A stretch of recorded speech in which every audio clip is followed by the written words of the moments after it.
Hello, gentlemen. Welcome back to another episode of the Recap Show. I'm your host, Brian, and this is where we talk gentlemen's club football all day, all the time. Week three is in the books. We have a pretty staggered standings. We got a two 3-0s, a couple 2-1s, a ton of 1-2s, and one single man sitting at 0-3, Mr. Pawpaw. We'll talk about that in a little bit. But before we get into the action, we're going to talk a lot of trades this week. I'm going to talk about the John Rast specific trades when I get to John Rast's matchup, because there's just quite simply too much to talk about, and that guy made a fucking mess of it.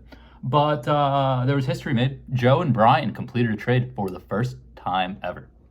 Probably one of the most low-stakes trades ever. A running back for a running back, just fucking plain and simple. Joe was like, oh, my running backs have the same bye. And I was like, honestly, I don't really want to fucking start Najee and Justin Fields because that's the situation I'm in. So we swapped. And there you have it. That was the first trade ever between Brian and Joe. We've had it come close so many times. We've had verbal agreements, and one of us backs out, usually me. But we finally did it. So there's that. Long 20. The long 20. John Rast wins the long 20 with DK Metcalf before he ships him out the door like he's fucking nothing. DK Metcalf, 71-yard touchdown. John, you'll be getting $20 from Charlie, who put up 77 points, the low man on the week.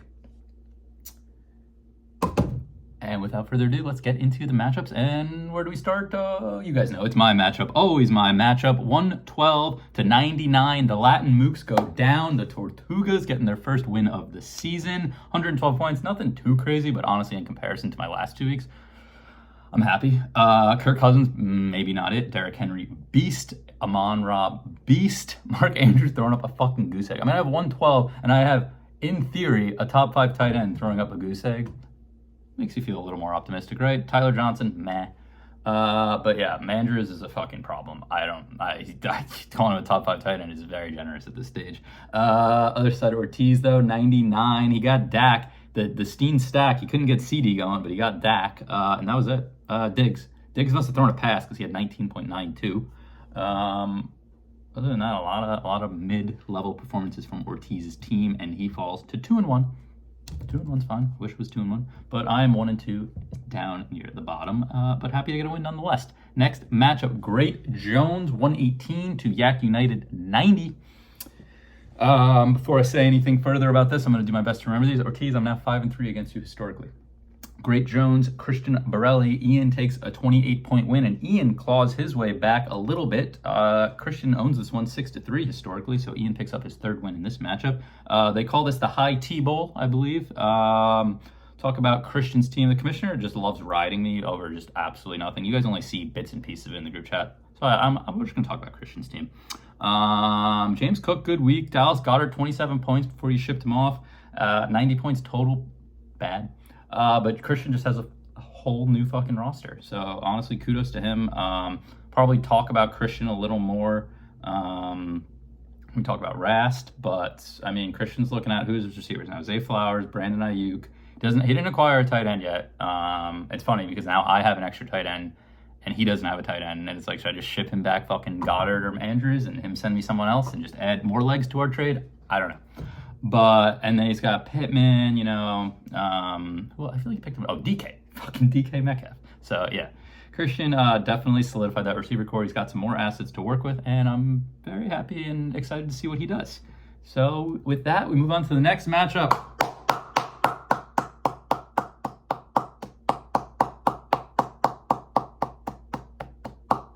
I wish I could do a clap for every single day that there's been since Matt Lynch has last won a regular season game, but according to John Rast, that would be like 650 claps. So we are so unbelievably thrilled here at the Rival Recap Show that Matt Lynch, who I did the clapping bit for last season when I thought he won his Week 14 matchup, only to get reversed on a fucking stat correction. So I jumped the gun there, but with a 50, 60 point, 70 point win, whatever the frick. I think we're good, right? 147 to 77. Lynch absolutely wiping the floor with Charlie and bringing this matchup back a little bit. Lynch 4-5. Charlie has a 5-4 advantage historically. And Lynch I think has the two best workhorse running backs in this fantasy league, and he has them paired together with Jonathan Taylor and Kyron Williams. I think there was so much thought that Kyron, can't do a workhorse again. They're gonna Blake Corum's gonna be in there. That rookie's gonna get so much action. Yeah. It's all Kyron. It's all Kyron all the time. Taylor's pretty unopposed as well. He's a workhorse. I mean, Rashee Rice is looking like a wide receiver one. People have talked about for years that Mahomes has never had like his Randy Moss, that Tom Brady had or something like that. Is Rashee Rice going to be a top 5 wide receiver? Because if that's the case, holy shit. The Phoenix Fire are a force, an absolute force. Matt Lynch. I mean, he's 1-2. I think he's the best 1-2 team. But 147 points is just excellent. It's excellent. I came calling on trade this week. I wanted to trade one of my tight ends to him for one of his quarterbacks. He had no interest. He's got pretty good tight ends. So I'll extend that out to anyone else. If anyone wants one of my tight ends, please. Charlie, 77 points, other side. We'll talk about you briefly. I won't call it a dud. I think I'm gonna cut the dud off at 75. So Charlie, you barely escaped a dud. Yeah, I'll stop there. But it's concerning, Charlie. I gotta say, it's a little concerning. Calvin Ridley definitely hasn't been up to scratch. You need that Garrett Wilson-Rodgers connection to really explode. And then you're just waiting on Puka, right? I mean, Puka being your second best player, I would say. Being hurt, obviously, will kill you, but Charlie's never afraid to make a move, so we'll see what happens. Next matchup, the father figures picking up their first win. Kevin Lamb, 129.72, taking down Paw's a goofy buggin'. 0-3, the lone man, 0-3, 14th place, Johnny Sedano. The story for Johnny is Saquon continues to be an absolute fucking beast, but John just can't quite get the rest of the team around him. I mean, Amari Cooper had a good week, Devin Singletary had a solid week, but then Rashid Shaheed, who's had like back-to-back 20-point weeks, throws up a 0. Hunter Henry's been having good weeks, throws up 2.9. That whole Patriots offense did nothing last Thursday. And what do you get? 101 points and your third loss on the season.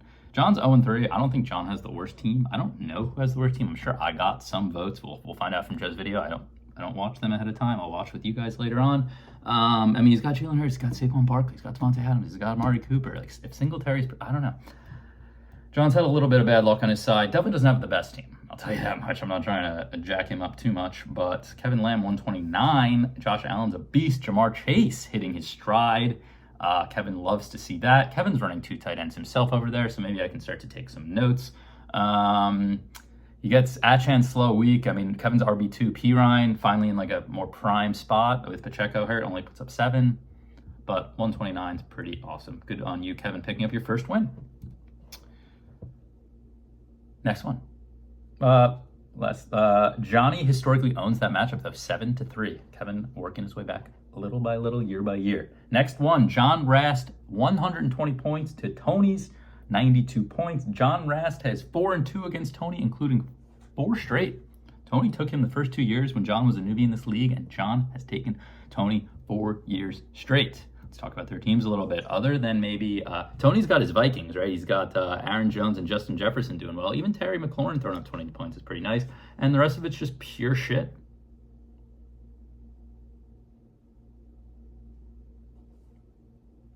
Yeah, not enough hot dogs or push-ups can save you from this roster, Tony boy. I wonder what the choice to bench Jaden Daniels for Derek Carr was. I'm very curious about that because that didn't work out.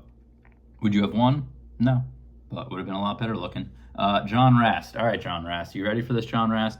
You had Chris Olave, DK Metcalf, and Marvin Harrison. 3 phenomenal wide receivers. You had a good quarterback in CJ Stroud. J.K. Dobbins seems to be a serviceable running back. You don't really have an RB2. I get it. When I look at your roster now to what I'm looking at on the screen from week 3, John, you downgraded your quarterback. I don't know what the fuck you're thinking about Anthony Richardson. That dude, for week 1, 47% completion. Week 2, 50%. Week 3, 50%. He only averages like 5 carries. It's not like a huge running. He's a rookie quarterback, and he looks bad. He looks really bad. So I'm a little shocked there. You downgraded your quarterback. I guess you improved from Zeke to Chuba. I guess that's the big improvement, right? Zeke to Chuba. Although is Chuba going to get usurped by Jonathan Brooks whenever he comes back? Did you think about that? That's a little bit of a worry. Chris Olave to Jameson Williams. John, you did ask the question. Are we high on Olave? Are we not high on Olave? We're not high on Olave to the premium asset that he was drafted at, that he was expected to be. But when he was your wide receiver 3 behind DK and Marvin Harrison, that was scary. So I don't think you got the return value in that at all. I think you trade Stroud and Olave, the two best players in that trade, and you just got back a heap of garbage. I think Mike did excellent. Good work, Mike. Mike really fixed his roster after some injuries and whatnot, and Richardson's slow start. But I mean, Harrison's your anchor now. You said you're high on QJ. Interesting. And Jameson Williams, I mean, he had what, like 10 targets a week the first 2 weeks, and then he had like 1.9 points last week, and Monra had like 10 plus targets. So questionable, John. Questionable, to say the least, and that hurts. You have Deontay Johnson, this beastly receiver on your bench. You ship him off too. Goodbye. I see almost every position getting worse, and that's tough. I mean, I understand you have Christian McCaffrey. I understand you now have Christian McCaffrey, the best player in the game. But that man's not going to play for we don't know how long. Could be 8 weeks, could be 5 weeks, could be 12 weeks, could be the whole season. That's too big a question mark for me, John. I'm sorry, but I hate it. Next matchup, the man who's on the receiving end of this, Michael Weston, 82 points, loses to the Little Joeys, 104. The Little Joeys are 3-0, sitting behind Mr. Jones in second place. Joe and Mike, historically, Mike owns this one 6-2. It was previously 6-1, so Joe was happy to get a win back. A couple little notes on these guys' seasons. So Joe, second place.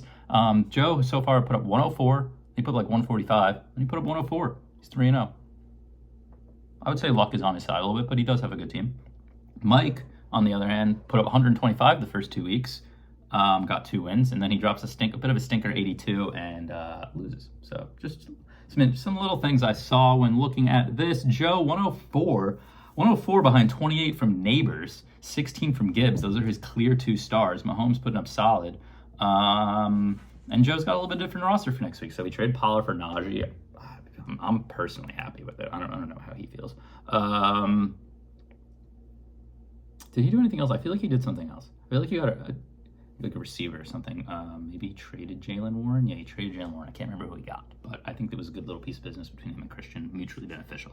Enough about Joe. Yeah, I mean, I guess I understand why Weston made some moves, because I see 4 Qs next to some of his very key players: Bijan, Nico, Devontae, and Trey. All have Qs next to their names, so Weston felt the need to make some moves, and I think he shored up his roster pretty excellently. But I'll stop cranking off, Mike, and we will get to the last matchup of the week. The Crips, Timmy versus Young Esquires, Spencer Sklar. I like the picture, Eric.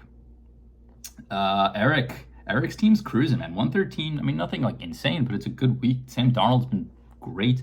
David Montgomery and Zach Charbonnet. Charbonnet's probably been maybe better than Kenneth Walker in his absence. So Tyreek Hill's been a pretty big disappointment since Tua went down. Khalil Shakir showing why he was a good guy to trade for. Likely.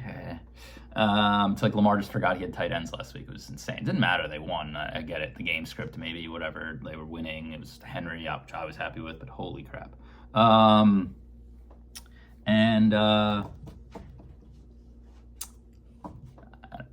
I'll talk about Spencer a little bit. I mean, Brees we love.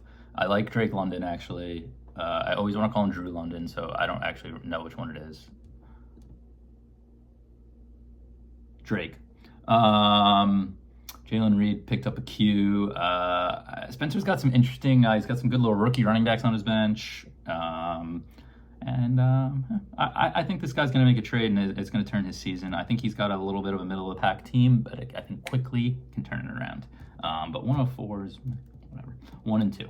All right, so that is the matchups. I'll take one more moment to talk on Christian real quick, because I love he basically did what he did last year, but I would say he might have did it better, kind of reworking the roster. I mean, all right, he stuck with Geno, DeAndre, James Cook. All right, that's like a decent DeAndre Swift, whatever. But DK Ayuk is some serious acquisitions. I think Ayuk's going to hit his stride. Like, I think he's going to be so good. But when Christian offered me the haul that he offered me, I had to say yes. Like, the state of my team, I had to say yes. But I wish Ayuk the best. I think he's a beast. I thought he was a little suspect last week, especially Jawan Jennings getting 46 points. Are you fucking kidding me?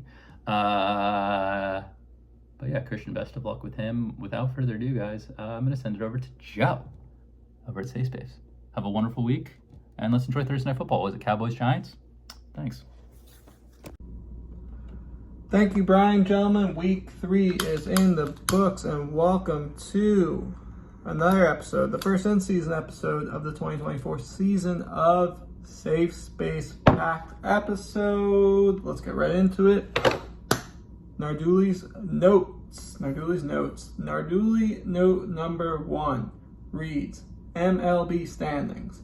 I was checking MLB standings the other day just to see how close the Yankees were to the 1 seed. I scrolled down, look at the Chicago White Sox, the number of losses they have and the number of games they are behind is just startling.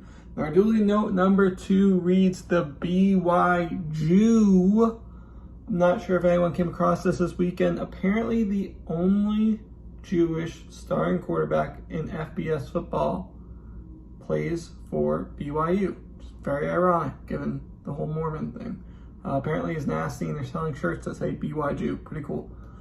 Nardulli's note number 3. Nardulli's number 3 is, I was thinking the other day, post week 3, who's the best team in NFC? Not the Niners or Rams. They've been struggling with injuries. The Seahawks, yeah, they're 3-0, but they haven't really beaten anyone. It's definitely not the Eagles or the Cowboys. I'm not really a believer of anyone in the NFC South.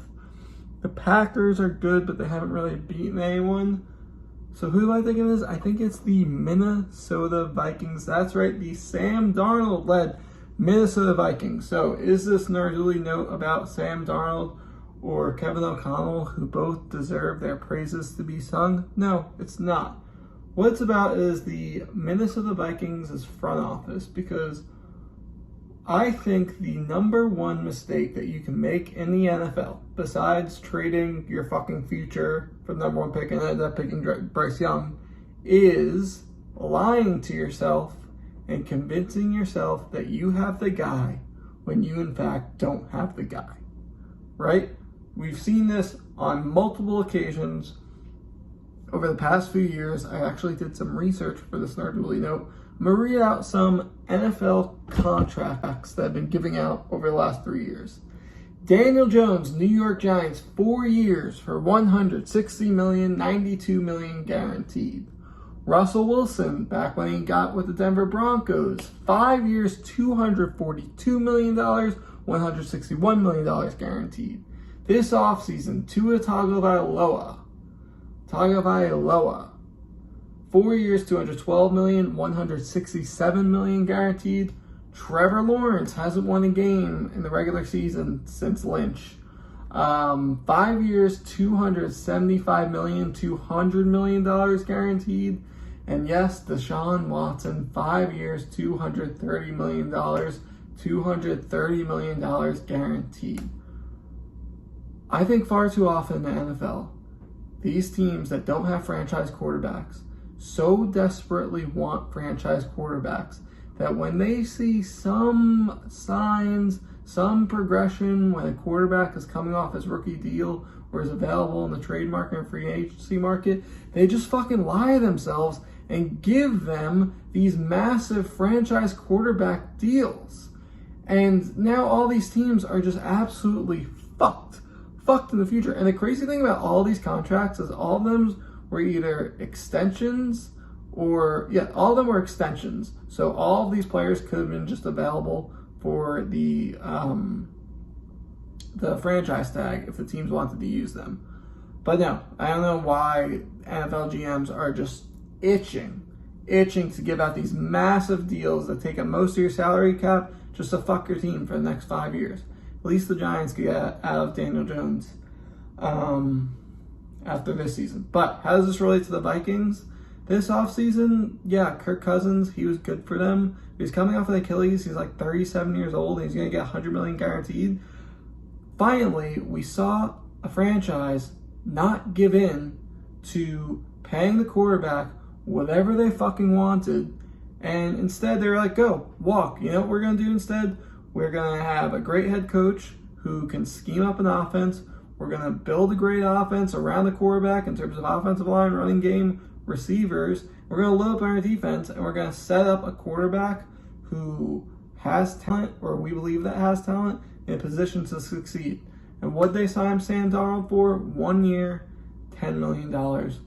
Shout out Minnesota Vikings front office.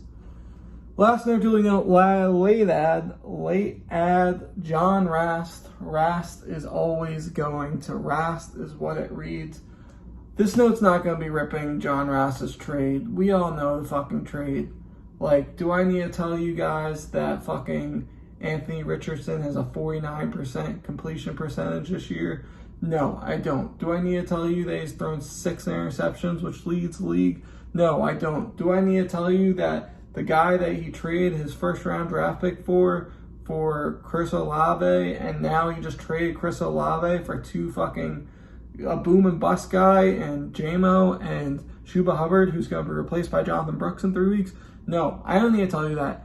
Anyone that looked at the Weston Rast trade with half a brain knew it was a horrible trade for John Rast. I think I just want to speak some truth serum into our friend John Rast, who is in, I believe, his 5th year in the league, and my guy just doesn't, I don't know if he doesn't learn from his mistakes, he just has eternal optimism on his deals. I don't know what it is, but what I do know is John Rast on Tuesday morning, I think he wakes up every Tuesday morning with a little tickle in his belly because he knows rosters are unlocked and he can start wheeling and dealing. And I think that's what really John Rast fucking loves to do. He loves to make deals. He loves to think of himself as a deal man. He always loves the next trade. The next trade. If you offer him a player, he's in love with the player. Once he has the player, he's ready to trade him out for the next player. John, I hate to break it to you, but you're not a deal man. You're playing with monopoly money. You're a deal man who thinks he's a deal man who plays with monopoly money. Those are Narduli's notes. 7 minutes long. Let's get to the segments. First, best team. Worst team of the season. Best team. 5 votes. Pretty good. Mr. Ian Jones. One of the 2 undefeated teams in the league. I believe he has most points. I'll tell you what about Ian's team. Yep. I'll tell you what about Ian's team. Doesn't really have a weak spot. Had 2 of the better picks in the whole draft with Chris Godwin and with Alvin Kamara. And his team's fucking cooking without A.J. Brown. So yeah, Jones, it's early, but pretty much all of your picks looks like they've hit so far. So good luck to you, and we got a long season to go. Worst team, if I sent out the poll a little later, it'd probably be John Rast. Right now is Tony Marullo. Let's go to Tony's team, the douchey Dutchman. Jaden Daniels, Terry McLaurin. A lot of these responses, if not all of them, Tone, were sent before the Monday night game. Your team's not looking that bad now if Jaden could fucking do what he did somewhat on Monday night moving forward. Laporta seems like one of the worser picks in the draft so far, but you think he would turn around if he gets healthy. JJ's still fucking JJ. Josh Jacobs has been solid.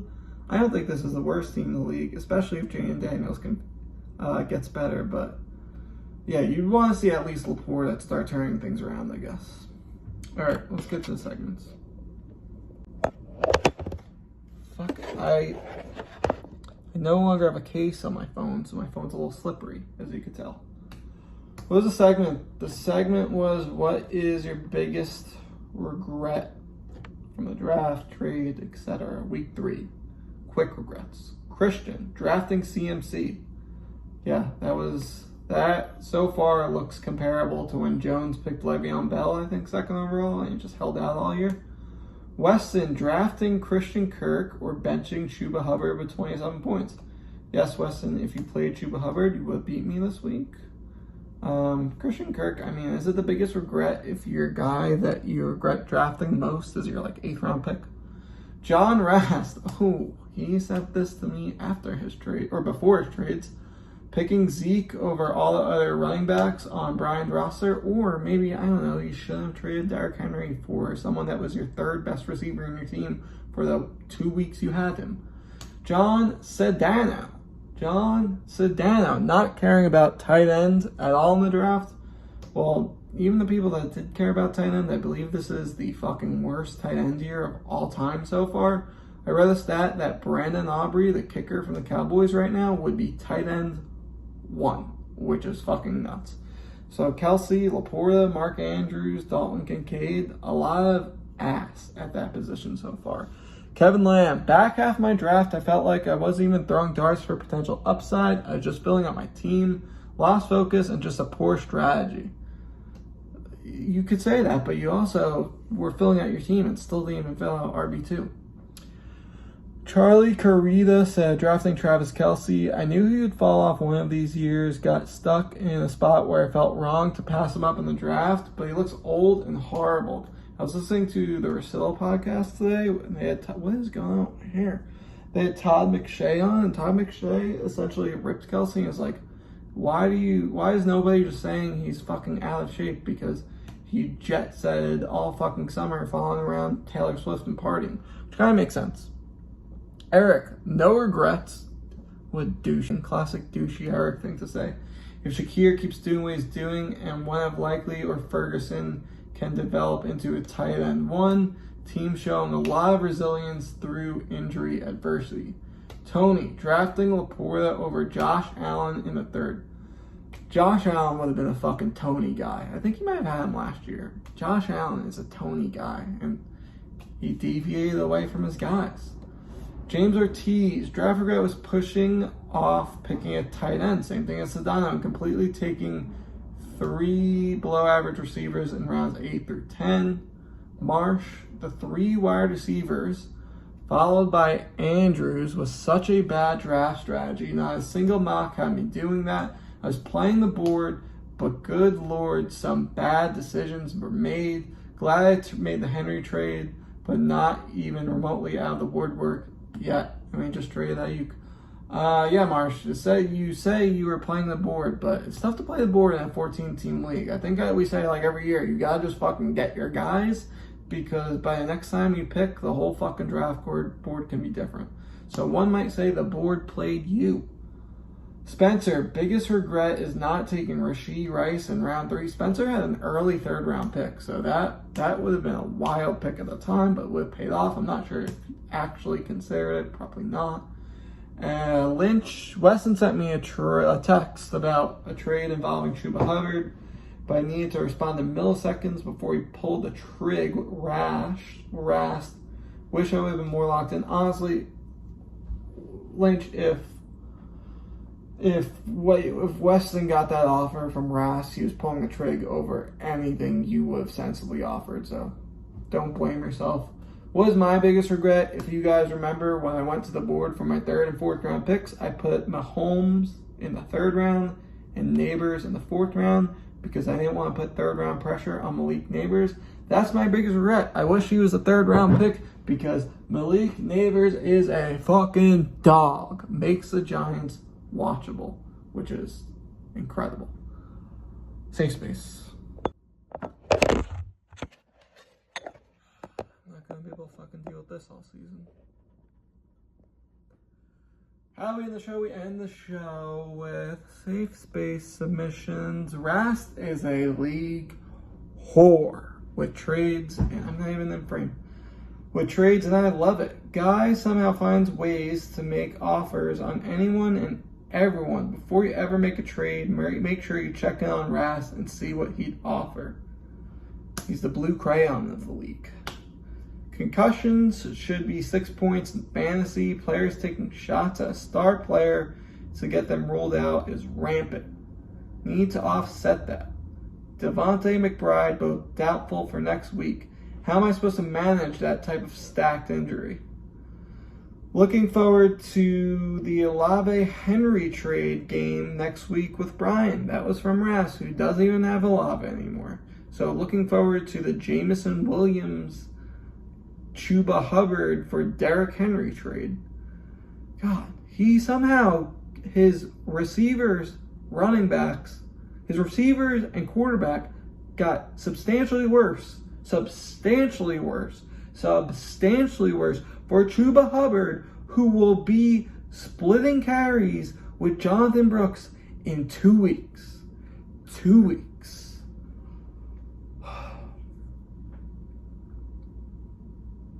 I lost my spot. I was too angry and I lost my spot. The winner of this league is going to be whoever has the most injury luck at the end of the year. Not breaking news, it takes a lot of luck to win the league, as I unfortunately know and do not have. Not being in person for the draft makes everything that much more difficult. No feel for what's going on, and I made a lot of mistakes from lack of focus. My team is really bad, not sure where to go from here. Terry McLaurin, you are a bum. Tony sent me this last night before Terry McLaurin kind of went off. But yeah, I think 2 of my worst drafts ever were the 2 drafts that I missed in person. So I sympathize with that. Tony's live YouTube streams are great and very interactive for the fans. Recommend watching if you haven't had the chance. I might lose to Ortiz on this grim Monday evening. Marshy didn't, so I'm not going to read the rest. Last one, tell Jones that the shackles are off and it's a new day. Like the Emperor of Japan said after Pearl Harbor, I fear we may have awoken a sleeping giant. Wow. What a quote that was. What a season it's been so far. I'm not sure when the next episode will be, but Rast will probably have a completely fucking different team by then. Gentlemen, best of luck. God damn it.